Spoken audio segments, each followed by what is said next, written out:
اهلا بيكم في اكلات ووصفات. برحب بكل متابعين. هنعمل النهارده القرص الطريه باللبن الرايب. سهله وبسيطه ومكوناتها كلها بسيطه وموجوده في كل بيت. شوفوا القرص عامله زي القطن، جميله وسمنتها مش كتير، يعني ما هيش دسمه.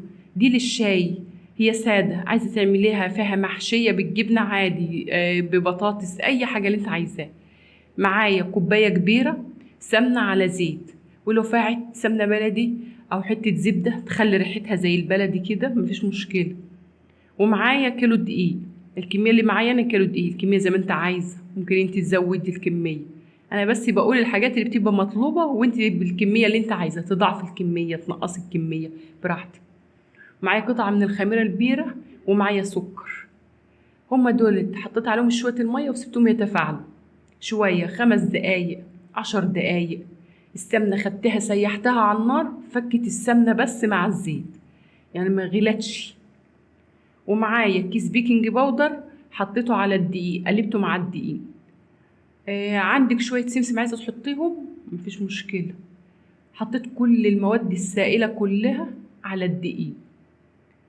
اللبن الرايب، ما عنديش لبن رايب، هات علبتين زبادي. مفيش زبادي، شوية لبن حليب وشوية، مفيش لبن حليب، هات شوية لبن بودرة وكوباية مية عليهم. أي حاجة، مشي نفسك ما توقفيش نفسك. خلاص هعجنهم. تبقى أهم حاجة في أي مخبوزات العجن، هي دي اللي بتطلع المخبوزات حلو. هعجنهم حلو، مش هخليها ناشفة قوي عشان ما تطلعش ناشفة من الفرن.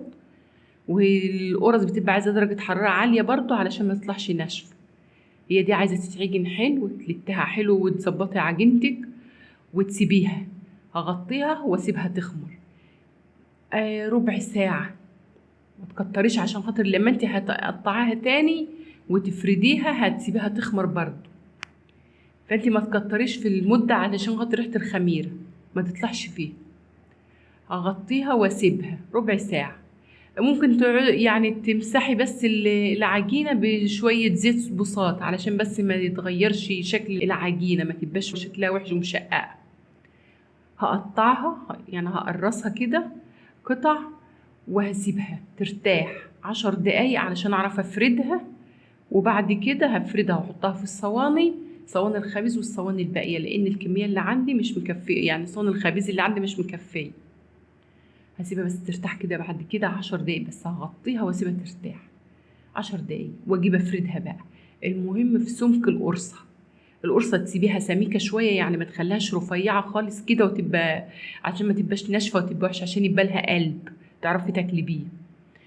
او تشربي بيه الشاي. عايزة تحطي بقى فيها جبنة ساعتها تحطي فيها اي حاجة اللي انت عايزة تاكلي بيه.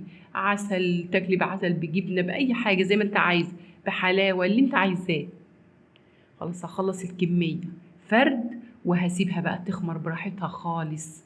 ما خبزهاش الا لما الاقيها خمرت كده والقرصة ارتفعت كده وبقت عالية، دي بقى تبقى خمرت حلو. درجة حرارة الفرن تبقى عالية. فرن البوتاجاز هنولع من فوق ومن تحت علشان تستوي من فوق وتحت، تبقى وتشيلي الصاجة بتاعة الفرن علشان النار تبقى مباشر للصينية اللي انت حطها على الشبكة، علشان خاطر تستوي على طول، ما تبقاش ما تنشفش. الفرن العادي ولعي الشوارق وولعي من تحت، ما بتاخدش في الفرن حاجة بسيط، يعني ما تاخدش كتير عشان خاطر ما تنشفش. وخليها سميكة علشان خاطر يطلع لها قلب. وهي دي كانت القرص اللي احنا عملناه النهاردة، واشوفكم في فيديو جديد.